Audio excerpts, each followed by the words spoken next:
Good morning. If we were in the South, you would all say good morning. Good morning. Good morning. My name's Josh Silver, and I'm going to start by telling you a story. And it begins here, in the Marañón River in Peru, the northeastern corner of Peru. I was 26 years old. It was 1995, and I was on an epic adventure. I had built a 15-foot by 15-foot raft, put about a month's worth of food on it, and set out to head towards the city of Iquitos, which was really pretty outrageous. I was with this guy, Patchen Miller from New Hampshire, and 4 days into the trip, we were ambushed. Patchen was shot and killed. I was shot and left for dead. And it started an odyssey that took me 7 days to get to the capital of Lima, where when the doctor was taking these 7 pieces of birdshot out of my leg, he kept shaking his head. I was on a local anesthetic. He kept shaking his head saying, "Mucho suerte." The bullets had missed my artery by a centimeter. It was just a centimeter between life and death. I came back from the experience feeling lost. I felt a sort of this acute sense that life is short and tenuous, thoughts that you'd usually have later in life that I was having then, and it's a very deep and abiding feeling like I wanted to make the world a better place with these remaining years I had for everybody. And for me, that meant focusing on the things that mattered most. And as a 26-year-old, that was hard because you look at the refugee camps and poverty and gun safety and climate, and there's so much.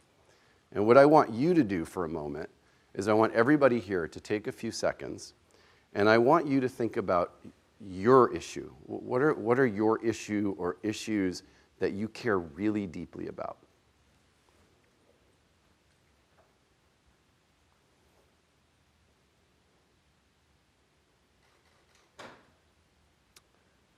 Chances are, whatever those issues are, they are either stuck or not being addressed properly because we are experiencing political system failure in the United States. We have a country which is no longer considered a full democracy, according to The Economist magazine, that inventories the world's democracies every year. And for the first time ever, beginning in 2017, we dropped from a full to a partial democracy. Only 19 full democracies remain. Why? There's many factors. 4% of Americans have a great deal of confidence in Congress. The last presidential race had the 2 least popular candidates since record-keeping began for president. A Princeton study a few years ago looked at 20 years of what Congress did or didn't do, and at the same time, public polling on issues related to what they did or didn't do, and found that the preferences of the average American appear to have only a minuscule, near zero, statistically non-significant impact on public policy. That's for the 50th percentile economically, not the 10th percentile. Really think about what I just said. Now, what's going on here? Well, consider that the 2 most expensive Senate races for the US Senate in 2016, you would have had to raise over $40,000 a day, every day, 365 days a year for 6 years to have enough money to win that Senate seat. Politicians have become dependent on this 0.05% of Americans who write checks for $10,000 or more to politics. Lobbyists write our laws. Meanwhile, we have a 2-party duopoly that excludes competition structurally from independent or third-party candidates, despite the fact that the latest numbers see us at 42% of American voters registered independents. 30% are Democrats, 27 or 6% are Republican. The numbers vary a little bit, but independents are increasingly near 50% of the public, but they have no home. Gerrymandering has rendered 86% of general elections uncompetitive. Only 14% of races for the US House are competitive. The districts are carved up like this. And you might think that these things like the duopoly and gerrymandering, well, that's about competition, and boy, I wish there were more competition. But it's deeper than that. Because, for example, if most races for the US House, there's no competition in the general election, the only place there is competition is in the primary election.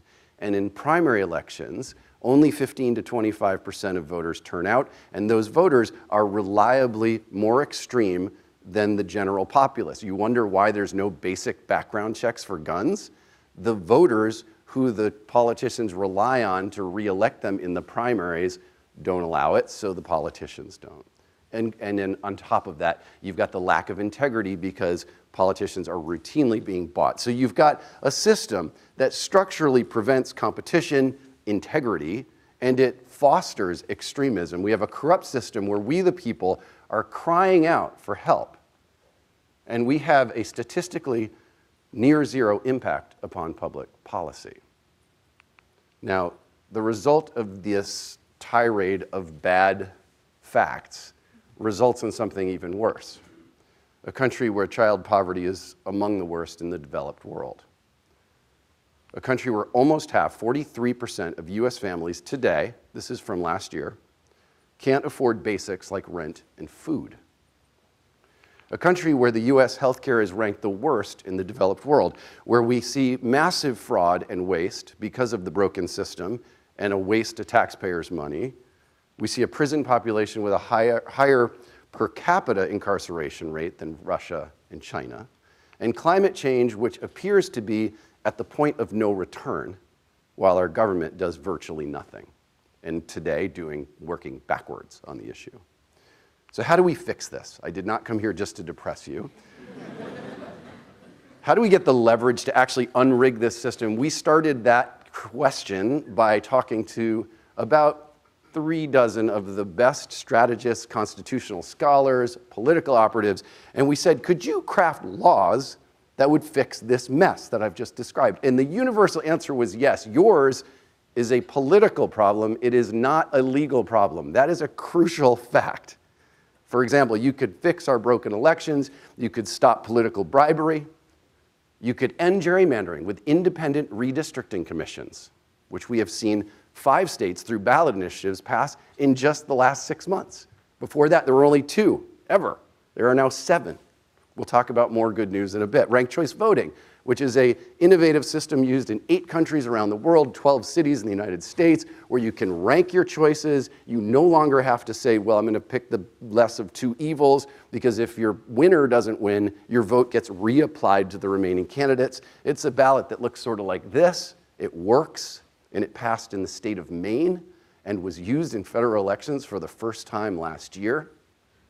And you could do automatic voter registration, which makes it so that everybody is just opt-in, they're opt-out voter registered. That means everyone's just automatically registered, and if you move, it's updated because you're being updated through interactions you already have with the government, like getting a driver's license or food stamps or registering your car. Vote from home. It's now the law in 4 states. 4 states that have passed it in the past few years, which makes it so you have your ballot at home for 2.5 weeks. I mean, you know that every time you vote, you get down ballot and you're like, I don't know who these people are. Vote at home makes it so that you can actually look it up. Automatic voter registration has passed in 14 states in the last 6 years. It's something that most people don't know about. You could fix the Electoral College. So get this, whoever gets the most votes actually wins the White House, which I know is a novel concept, but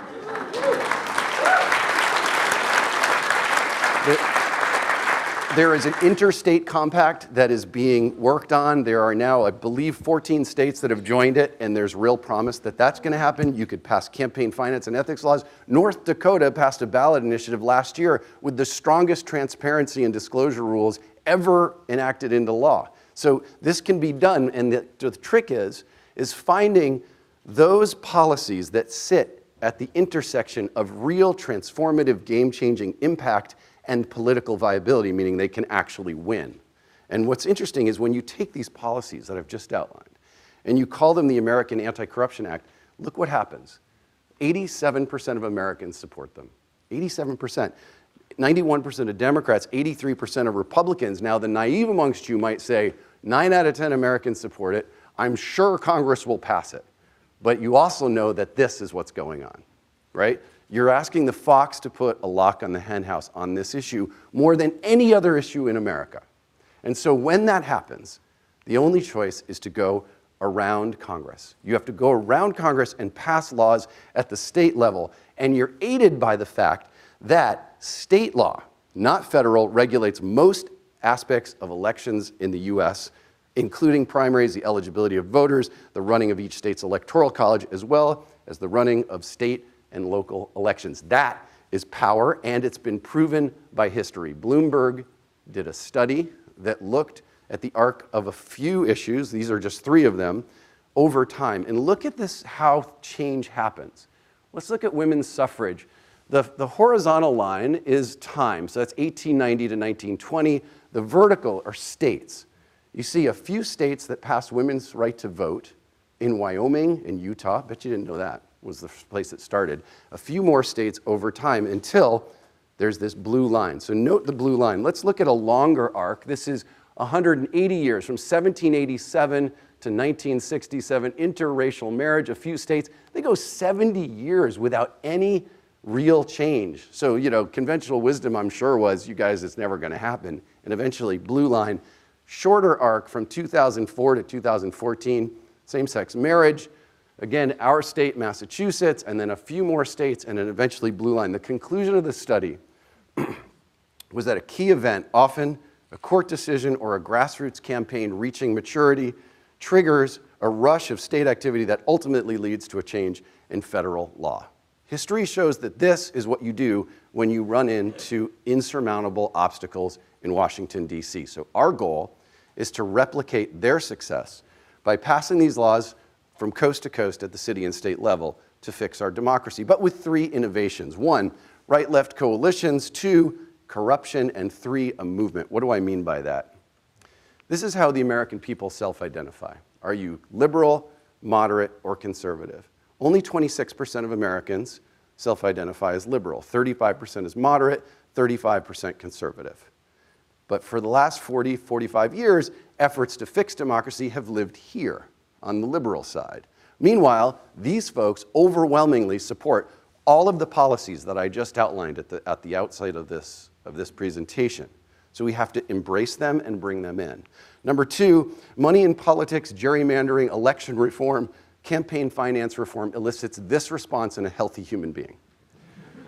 But if you ask people about corruption, is it very important to you to reduce the influence of corruption in politics as opposed to money, say? You see a 30-point increase in conservative reactions saying yes. So if you want to bring a bigger piece of the pie in, change how you talk. And 3, movement, 3.5%. What is that? There was a study done by a Harvard professor recently that looked at political movements in the United States and around the world between 1900 and 2006, 106 years, and found that every political movement that had active involvement by more than 3.5% of the population prevailed. Every single one. For us, that means we need active participation from 11 million people in the American democracy movement to pass, to implement, and to protect these laws. Now, here's the good news. I alluded to it earlier. In 2018, we saw more democracy reforms pass in the United States than at any time in our nation's history. That's an applause line.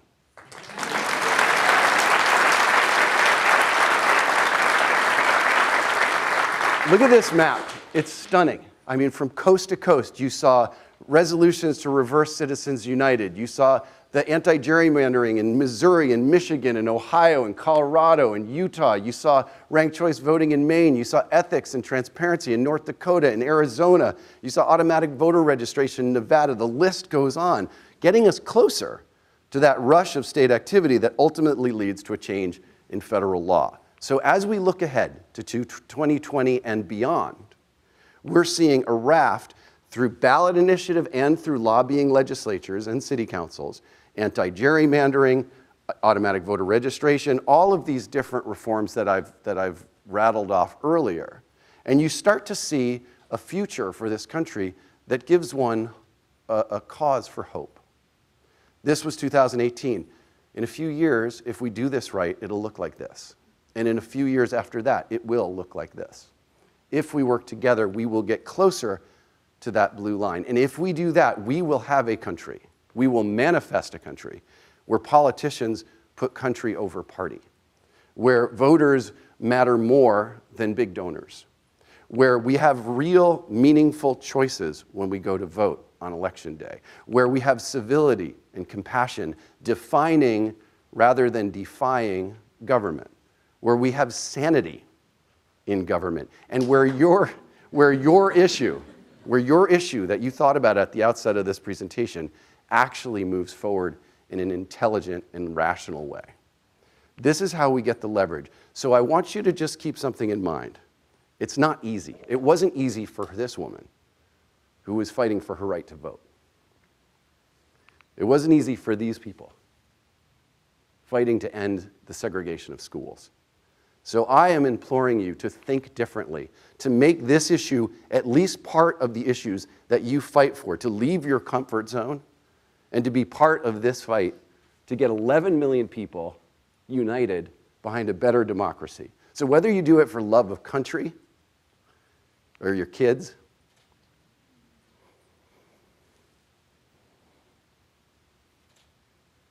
that's why I do it.